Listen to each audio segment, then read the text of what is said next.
Boqonnaalee umrii sirna abbaa irree fi sadarkaa biyyi irra gahee jiru. Barreeffamni darbe keessatti adeemsa qabsoo qabachuu irraa kaasee hanga aangoo irraa kufuu sirna abbaa irree tuqeen ture. Adeemsa kana boqonnaalee gurguddoo shanitti qoonnee ilaaluu dandeenya. Isaanis aangoo qabachuu, jabeeffachuu, tikfachuu, torturuu fi kufuudha. Barruu kana keessatti boqonnaalee shanan kana tokko tokkoon ilaaluun iddoo sirni abiyyi irra gahee xiinxallina. Tokkoffaa aangoo qabachuu ascendance. Sirni tokko sababa fincila ummataa qabsoo hidhannoo riphee loltootaa fonqolcha mootummaa humna waraanaa takkaa weerara biyya alaatiin aangoo irraa kufuu danda'a. Bakka isaa humni biraa aangootti ba'a. Humni haaraan taayitatti ol ba'e kun aangoo qabateerra turuuf ummata biratti fudhatama yookaan legitimaasii argachuu qaba. Kanaaf yeroo hedduu sirna jalqaba kufirraa wayyaa akka ta'etti of dhiyeessa. Nageenya waaraa, misooma saffisaa, tokkummaa cimaa, bilisummaa dhugaa akka fidus waadaa gala. Tarkaanfilee waadaan kun dhugaa ta'uu akeekanis ni fudhata. Fakkeenyaaf hidhamtoota siyaasaa gadi lakkisuu, miidiyaalee fi sochii mormitootaa walaba gochuun dirree siyaasaa bal'isuu danda'a. Boqonnaa kanatti namootaa fi murnoota isaan dorgoman sossobuu fi ofitti qabuu yookaan koopteeshin fayyadamuudhaan mormii ganamumaan itti dhalachuu malu hir'isuuf yaala.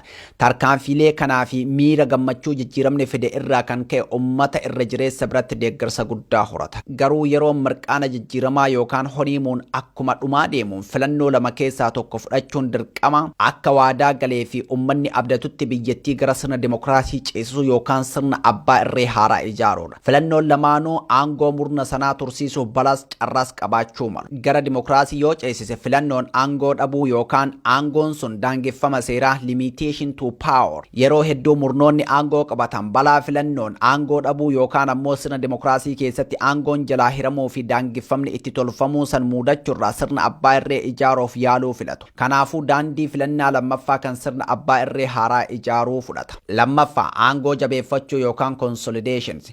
Boqonnaan kun kan murni abbaa irree haaraa ijaaruuf murteeffate tokko namootaa fi murnoota isaan wal dorgoman yookaan qeeqan cabsuudhaan olaantummaa itti mirkaneeffatudha. Olaantummaa akkasii goonfachuuf immoo dirree siyaasaa yeroo jijjiiramaa bal'ate deebisanii dhiphisuu, mormitoota sochii eegalan dadhabsiisanii yookaan dhabamsiisanii hojiin ala taasisuu gaafata. Tarkaanfiin akkasii mormitootaa fi ummata biraa mormii fi fincila kaasuu waan maluuf humnaan cabsuu feesisa. Fincila sadarra aanuuf gama sadiin olaantummaa humnaa qabaachuu feesisa. Waraana, diinagdee fi siyaasaa jechuunis namni yookaan murni aangoo qabatee abbaa irree haaraa uumuu yaalu suni waraanaa fi qaamolee nageenya biyyattii guutumaan dhuunfachuun mormitoota yookaan finciltoota haleelee harka kennachiisuu yookaan dhabamsiisuu isa dandeessu qabaachuu qaba. Tarkaanfii hacuuccaa kanaan milkaa'u ammoo ilaalchii fi seenessi abbaan irree suni tarkaanfachiisu sun kan mormitootaa yookaan riivaalsi isaa caalaa hawaasa biyyattii wayyabaa hawwachuu danda'uu qaba. Akkasumas diinagdee deeggartoota ittiin bitachuu fi humna waraanaan olaantummaa argachuu dandeessuuf kafalu qabaachuu qaba. Kanaaf ammoo diinagdeen wayita sanatti biyyaa kan guddachaa jiru ta'uu qofa osoo hin taane harka murna aangoo qabateen to'atamus qaba. Murni aangoo qabate sun gama waraanaa, diinagdee fi siyaasaan olaantummaa goonfatee warra isaan dorgoman guutumaan guututti dadhabsiisuu yookaan dhabamsiisuun olaantummaa ofii jalatti biyyattii tasgabbeessuu yoo danda'e aangoo cimsatee jedhama. Yoo yaaliin sun jalaa gufate ammoo boqonnaa sadaffatti osoo hin ce'in takka aangoo irraa fonqolfama yookaan biyyattitu gaagama siyaasaa fi wal waraansaa dheerateef saaxilama. Sadaffaa aangoo tikfachuu yookaan preservation. Sirni abbaa irree tokko mormitoota taayitaa isaaf yaaddessan mara dhabamsiisee aangoo gaafa cimsateen booda boqonnaan itti aanu olaantummaa san akka jalaa hin sharafamne tikfachuudha. Kanaaf immoo ilaalchii fi gochoonni murna aangoo irra jirurraa adda ta'ee fi aangoo sana xiqqoomas tuquu danda'u akka hin biqille taasisuu fe'isa. Dhaabbilee mootummaa, amantii fi hawaasaa cufti olola gaarummaa fi jabinna abbaa irree sanii leellisan akka barsiisanii fi tamsaasan godhama. Qaamoleen basaasaa fi waraanaa daran cimsuun sochiin mormii xinnos akka hin jiraanne adamsuu fi kichuu kutuun irratti fuulleffatama.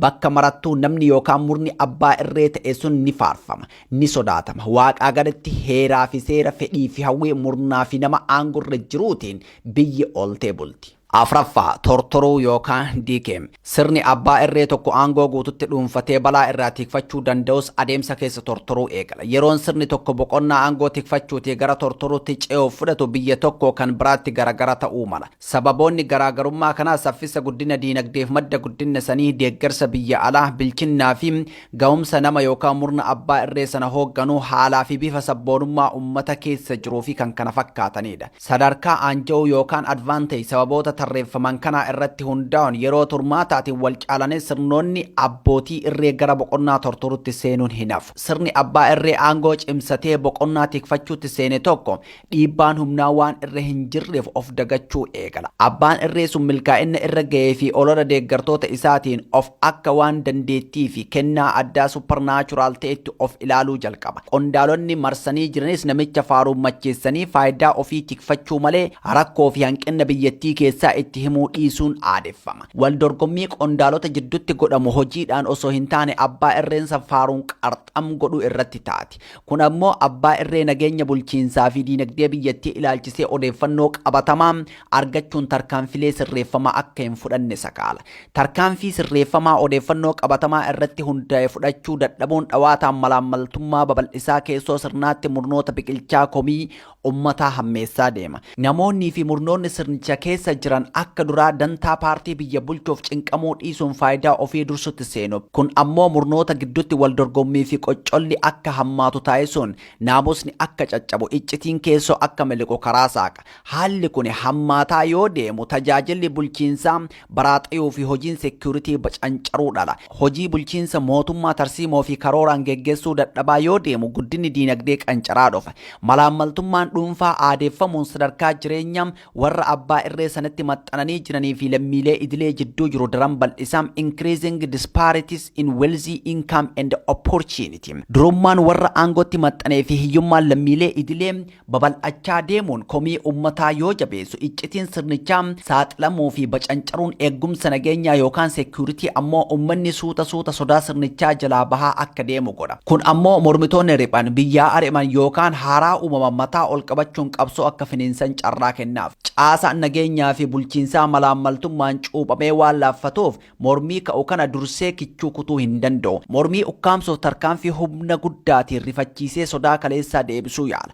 Faallaa kanaa tarkaanfiin humnaa odeeffannoo qabatamaa irratti hin hundoofnee fi tarsiimoon hin masakamne mormii biyya keessaa fi dhiibbaa dippiloomaasii jabeessa. Adaduma haalonni kun hammaachaa deemaniin sirnichi sadarkaa baraaramuu hin dandeenye irra ga'a. Sirni abbaa irree boqonnaa tortoruu irra gahe akkuma birbirsa horoquu eegalee gaafa tokko bubbee wahii lafaan dhoyti. Shanaffaa kufuu yookaan kollaapsi. Sirni abbaa irree tokko gaafuma mallattooleen tortoruu dura mul'atan of haaromsuun rakkoolee diinagdee siyaasaa fi nageenyaa bibbiqilaa jiran kichutti furuu dadhabnaan saffisaan laaffachaa fi laamsha'aa deema. Laamsha'uun kun ammoo fincila ummataa yookaan sochii riphee loltootaa jajjabeessuun kufaatii saffisiisa.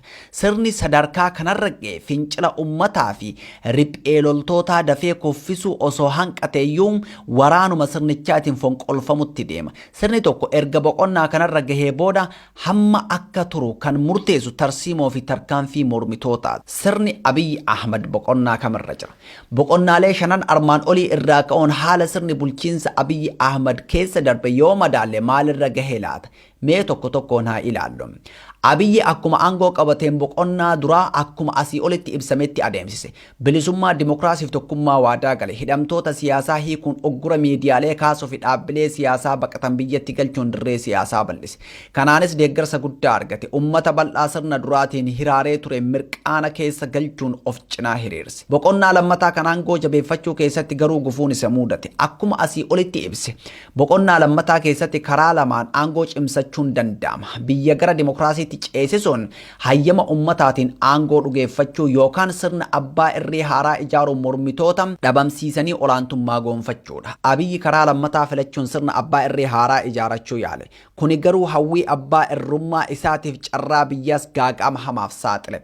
Akkuma asii olitti ibsame sirna abbaa irree haaraa ijaaruuf olaantummaa waraanaa diinagdeef siyaasaa horachuu barbaachisa. Murni suni humna waraanaa jabaa deeggarsa ummataa wayyabaa fi to'annaa diinagdee cimaa qabaachuu baannaan yaaliin mormitoota ukkaamsuu fi dhabamsiisuun olaantummaa goonfachuuf taasisu hin milkaa'u.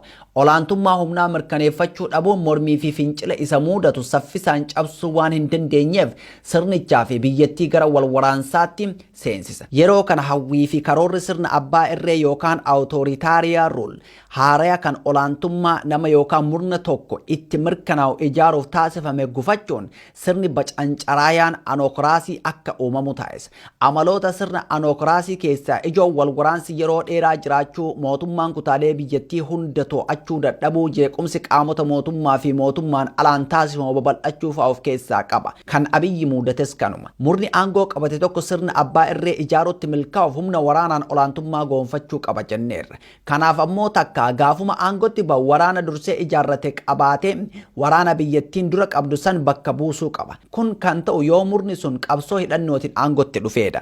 Carraan lammataa humna waraanaatii fi tika biyyattii duraanumaan qabdu saffisaan to'achuun akka amanamaa murna haaraa aangoo qabateef gochuu barbaachisa. Kun yeroo hedduu kan ta'u yeroo waraanni biyyattii fonqolcha mootummaatiin aangoo qabateedha. Akkuma beekamu yeroo Abiyyi aangoo qabatetti humni waraanaa fi tika biyyattiin qabduu kan ijaaramee fi amanamummaan isaa murna san dura aangoo harkaa qabuu ture. Gama diinagdees yoo ilaalle qabeenyi guddaan biyyattiin haala murni haaraan aangoo qabate to'achuu danda'uun ala ture. Gama siyaasaatiinis yeroon sun kan biyyattiin sabboonummaawwan waliin dorgoman hedduun guutamtee turteedha. Dabalataan hawaasni murni haarayni keessaa ba'e aadaa bulchiinsa abbaa irree tumsuuf tolu hin qabu. Abiyyi haalota abbaa irree haaraa uumuu hin dandeessifne kana keessatti yaalii taasise. Bu'aan yaalii saniitis Abiyyii fi murni isaa humna abbaa irree haaraa ijaaruuf dandeessu akka hin horanne danqe. Dirree siyaasaa dhiphisuun olaantummaa goonfachuuf yennaa tarkaanfii eegalu fincilli uummataa mudate. Fincila san cabsuuf yaaluun riphee loltoonni daran akka jabaatan, haaraanis akka dhalatan karaa saaqe. Mootummaan fincila qawwee kana injifachuu dadhabuun Abiyyiin olaantummaa humnaa goonfachuu hanqise. Akka hawwi sirna abbaa irree ijaaruu hanqatee biyyattii sirna bacancaraatti yookaan anookiraasiitti geesse. Yaaliin murni aangoo qabate tokko sirna abbaa irree haaraa ijaaruun aangoo cimsachuuf godhu sababa olaantummaa humnaa goonfachuu dadhabuutiin gaafa fashalaa'e boqonnaa sadaffaa kan aangoo tiifachuutti ce'uu hin danda'u. Akkuma armaan olitti jedhame boqonnaa sadaffaan kan abbaa irree sun olaantummaa humnaa goonfachuun humnoota isaan morman mara mo'atee siree tottolfatee irra taa'uudha. Olaantummaa humnaa goonfachuun mormitoota dhabamsiisanii biyya tasgabbeessanii to'achuun yoo hin danda'amne boqonnaa sadaffatti ce'uuf carraan hin jiraatu. Qabsoo aangoo cimsachuuf taasifamu keessatti humna waan qisaasuuf osoo gara boqonnaa aangoo tottolfatee tikfachuutti hin ce'in sirnichi laamsha'uu eegala. Kana jechuun yaaliin boqonnaa lammaffaa waan fashalaa'eef boqonnaa sadaffatti ce'uuf osoo hin milkaa'in irra utaalee boqonnaa afraffaa yookaan tortoruutti seena. Abiyyi Ahmadis kanumatu isa mudate. Sirna abbaa irree haaraa ijaarachuun aangoo cimsachuuf yeroo yaalu fincilli itti ka'e. Olaantummaa humnaa finciltoota kana cabsuuf isa dandeessu waan hin horatiniif biyyattiin wal waraansaa fi seer-dhabdummaa yookaan breakdown of law and order keessa galte. Kanaafuu Abiyyi bara 2019 irraa kaasee qabsoo olaantummaa humnaa horachuun mormitoota dhabamsiisee aangoo cimsachuu keessa turus injifannoodhaan goolabee sirna abbaa irree tasgabbaawaa ijaaruu hanqachuun sirna bacancaraa keessa seene. Yaaliin baroota hamma kanaa kun humna diinagdee waraanaa dippiloomaasii fi siyaasaa hedduu waan miidheef osoo boqonnaa sadaffatti hin ce'in kan afraffaatti yookaan tortoruutti akka darbu isa dirqe. Amaloonni boqonnaa afraffaa kufaatii diinagdee laamsha'uu qaamota nageenyaa fudhatama dhabuu seenessa siyaasaa gama dippiloomaasiin moggeeffamuu fi kan kana fakkaatan dabalata. Kana argaa jirramoo maaltu itti aana? Abbootiin irree hanga daqiiqaa dhumaatitti abdii aangorra turuu hin dhiisan.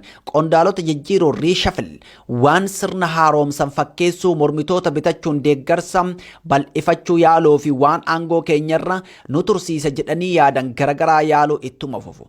Dadhabbina keessoo dhoksuu fi qalbii uummataa sirnicharraa kaasuuf biyyoota alaa waliin atakaroo uumuunis tooftaalee sirnoonni tortoran lubbuu ittiin dheereffachuuf fayyadaman keessaa. Garuu tooftaaleen kun kiniinii yeroo gabaabaaf umrii dheeressu ta'uun yoo fayyadan malee wal'aananii fayyisuu hin danda'an. Inumaatoo dhibee tortoruu san daran hammeessaa deemuu malu. Fakkeenyaaf boqonnaa afraffaa kanatti qondaalota duraa yaasanii haaraa bakka buusuun waraabessa quufe baasanii kan beela'ee fiduudha. Warri ari'ame leecalloo kaleessa saaman qabatanii abbaa irree sanarratti haloo bahootti bobba'uu malu. Warri haaraa aangootti muudame immoo caasaa warra dura tureetiin sakaalamuun hojii bu'aa buusu akka hin raawwanne danqamu. Warri haaraan gariin ammoo sirnichatti aduun dhiyaa akka jirtu waan beekaniif saffisaan qooda isaanii malu saamutti bobba'uun komii ummataa hammeessu.